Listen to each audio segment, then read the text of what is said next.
come back and I need to record this just because I couldn't record the individual breakout rooms.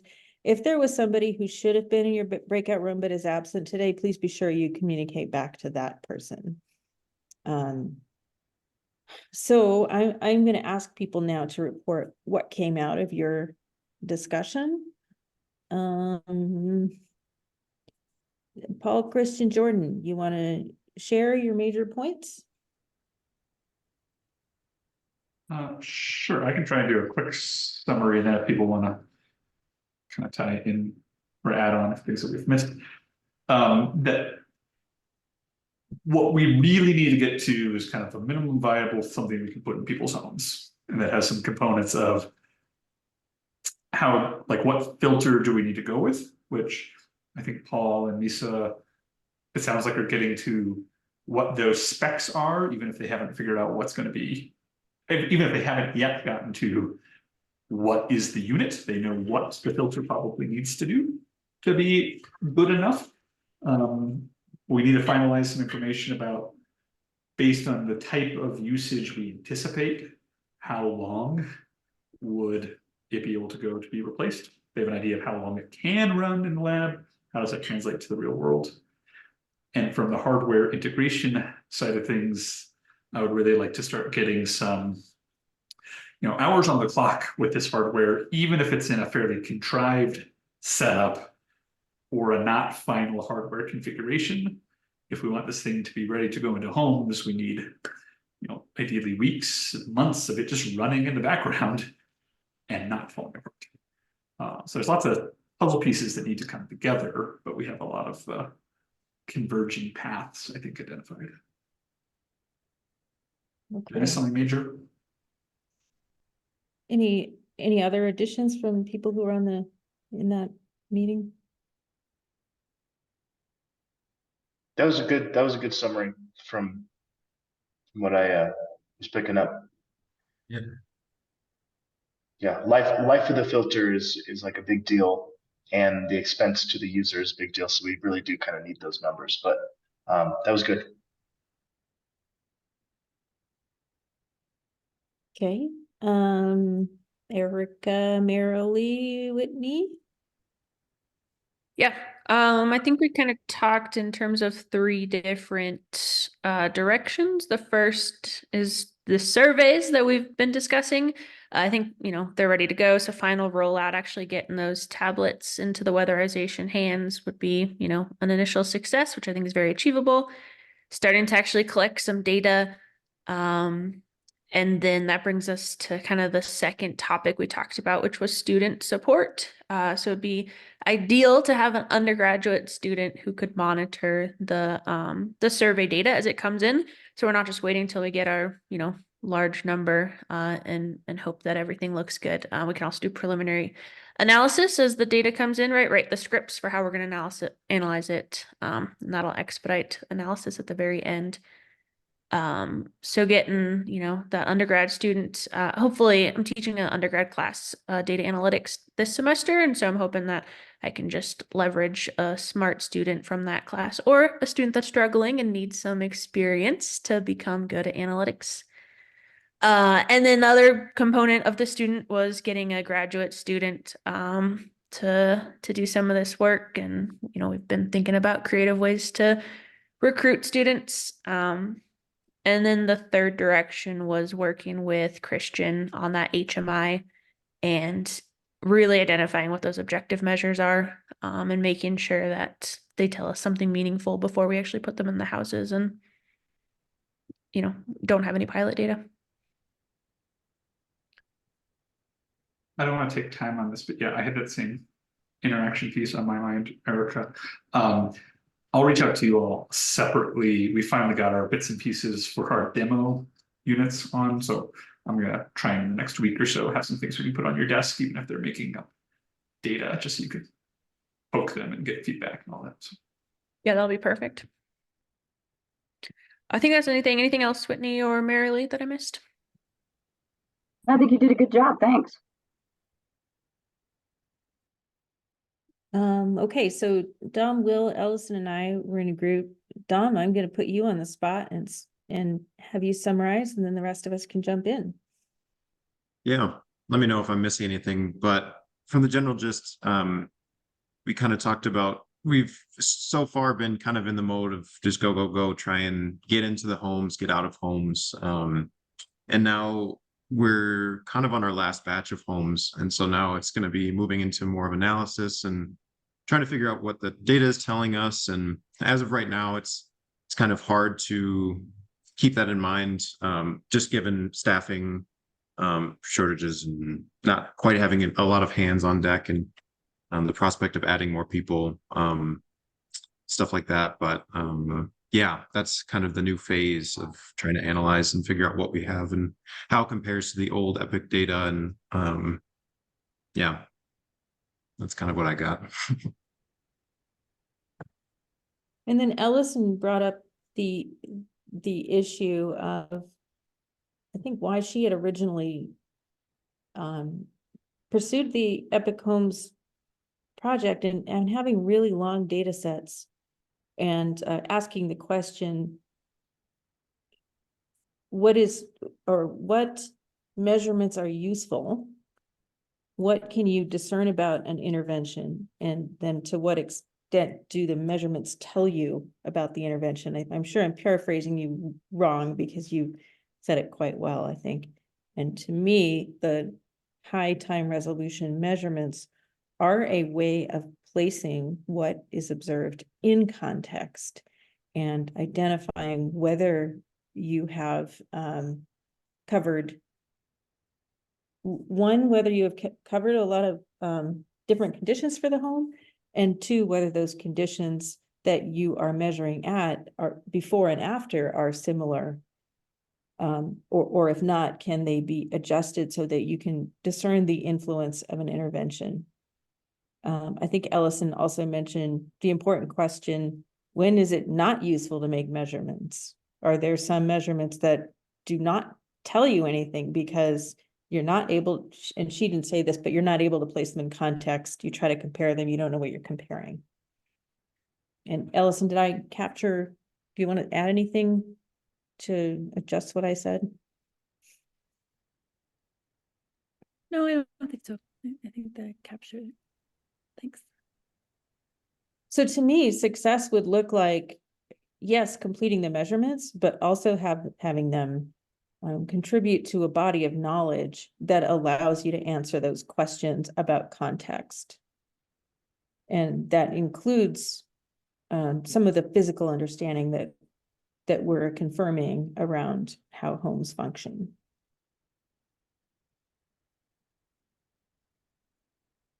Does anyone have questions or suggestions for each other based on what you heard?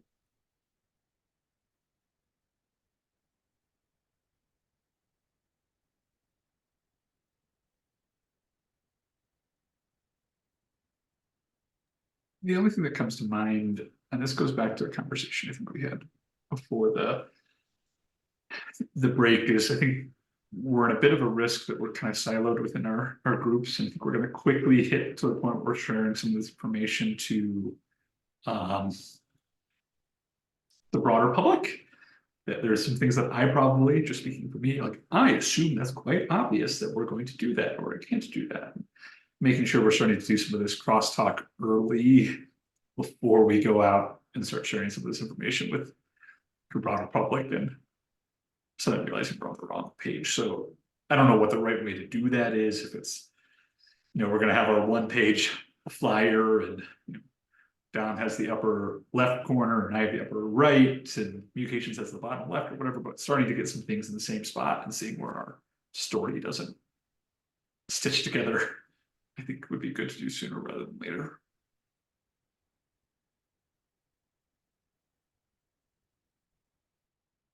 So this gets to the next question I wanted to ask, but I still want to leave open time for people to ask each other questions before going on to that.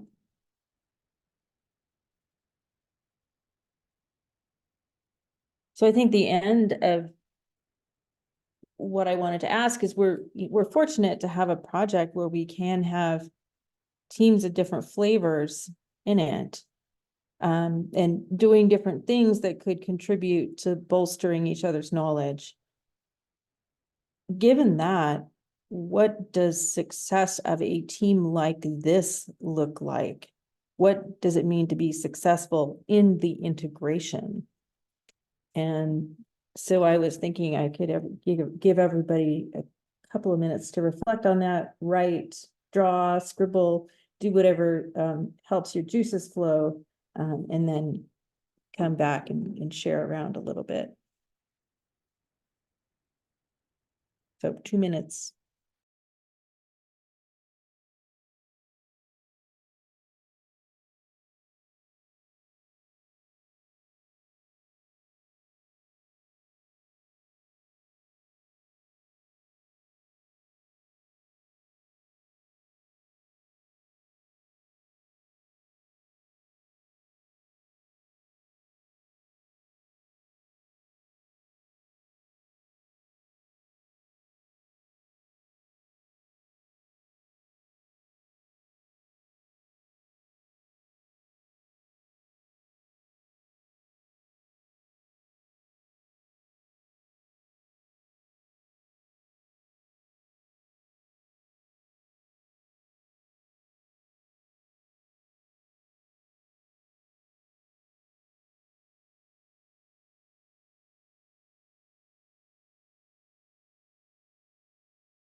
So I'm going to start by picking on people to say quickly what you thought of, and then if someone else has something that's similar, then they can sort of pile in. So I'm not going to do a full round the room, but hope that everyone gets a chance. Marilyn, I'm going to start with you. Well, I think what came to mind for me was something we continue to work on, and seeing that come to fruition is what I would see as that idea of team success, and that would be I'm looking at what I wrote down. Basically, like the integration of the social and behavioral aspects of people in their homes into the intervention, so that they're not separate, but they're there. And I think we've been doing that. I think we could challenge ourselves more in that area. I don't have a great idea for specifics with that, but I think we could go further there. But I think more of that integration and that way of thinking would be a success for me. Yeah, it's something pretty similar. Maybe mine was in more general terms, but right, develop the concept and the prototype together so that, you know, the pieces from one team informs another team without substantially holding each other back. Yeah, mine was in the same vein. Where I see the success from this team is, can we determine if this is the type of thing that somebody actually wants? Which I think is kind of where these social pieces. Well, I'm sure with enough time and enough money, we could make a system like this work. But is it even, are we fixing a problem that nobody wants fixed in this way? I think Go ahead. I'm also kind of in the similar direction in some ways that I was thinking about kind of inclusivity of the whole team, like having one of the things I think is really important just in general as we try to be more inclusive and more just is having the people who are stakeholders be able to contribute while there's still a chance to make an influence for direction of things. And I think within our team, having our sub teams be involved with the discussions early enough to influence the direction of each other's teams I think is important. And at some level, as we keep going along, I feel like whatever we're talking about, if it's the tech team, we should be asking, and what's the communications team view on this, or what's the communications aspect of this, and then vice versa, communications team, what is the technical aspect of this, to where we're having those questions infuse everything we are doing and all the questions we're asking. And the further along we get, as we get data, it starts to influence. And also, if you have a matrix or something like that, everything has communications and technical and diagnostic all in it. And what are the pieces for each bit to make sure that we don't silo ourselves and miss important things. So I really think infusing these conversations, or every conversation with these questions, gets us into good habits. Mine is, I have one that's something similar. So as an engineer, I'm thinking like, what's the physical manifestation of human behavior? What does it mean to include human behavior in a physical design? Because it shows up, the outcome shows up physically. I think that people who are thinking about behavior probably have the flip side of that, right? I don't know exactly what it is, but what is the affect or the impact on a person of something physical? And I feel like I sort of wrote the proposal as if, yes, we must do this, but I'm not really sure how to do it. I'm interested in doing this kind of work because I want to know how to do it and I want to know what the practice is of doing it, but that doesn't make me able to do it. So it's like, how does that other dimension manifest in each other's work? Anyone else along those lines?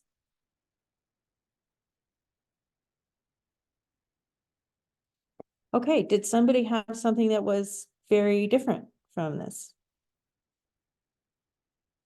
Will, you haven't spoken yet. You want to share what you were thinking in terms of the team success?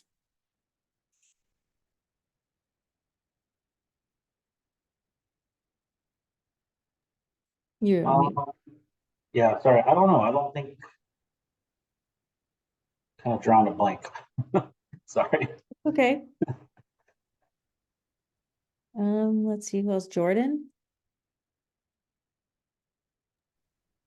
No, I think Paul and Christian nailed it, and just kind of back them up on their thoughts.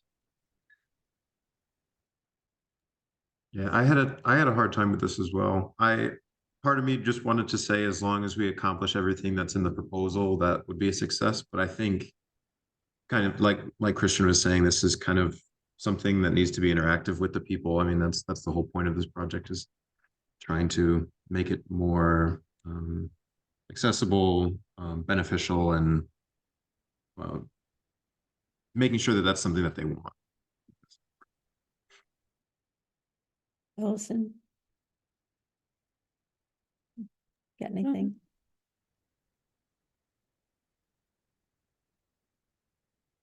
I guess I'm a lot more concrete. It feels like, Dom, I know you're trying to finish and complete your master's thesis. And so what's in my head for the next 6 months, 5 months is, what do you need from our team or our past work that would, amplify or improve or add value to your work? That's probably the thing that's most present on my mind. I think you've put in a lot of effort and have the potential to offer a really nice thesis at the end of your master's tenure. So,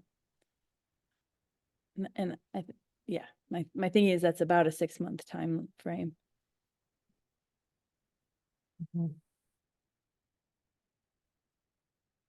And Whitney, anything you observed? I feel like I'm so new to this. I don't really know what I don't know. But one thing that you mentioned in a previous meeting, Tammy, that I feel like is not insignificant is making sure that the participants, like the homeowners, actually gain some value out of it instead of just giving, that they get something out of it. So that really stuck out to me, and it's definitely something I feel like I'm keeping my ears open for as I observe this entire project. That's great. And that is something we have to keep coming back to, because it's very easy to, for us to set the metrics based on what we want to accomplish instead of what's good for others. So I had one other thing that is sort of integration within the technical side, and that is, and we don't have to go into it now, but I just want to mention it to put it on the table. And that is, does the understanding of home operation, I've said that we need to do that in order to understand the intervention well. I'm curious to what extent that is true. And so there's, yeah, I think I made these things up, like we have to do this in the proposal, and not, now I'm going to be looking to see whether I was telling the truth. And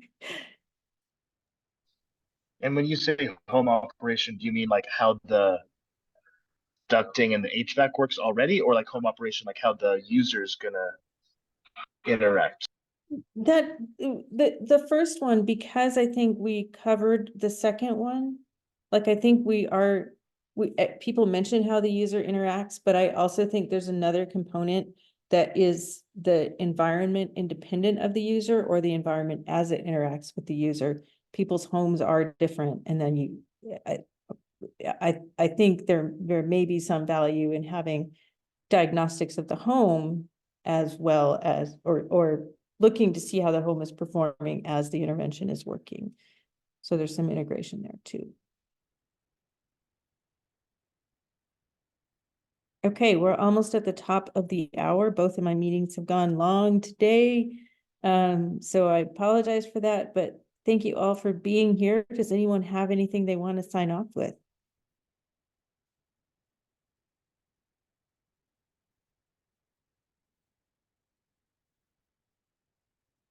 Okay, well, please get your stuff on the schedule.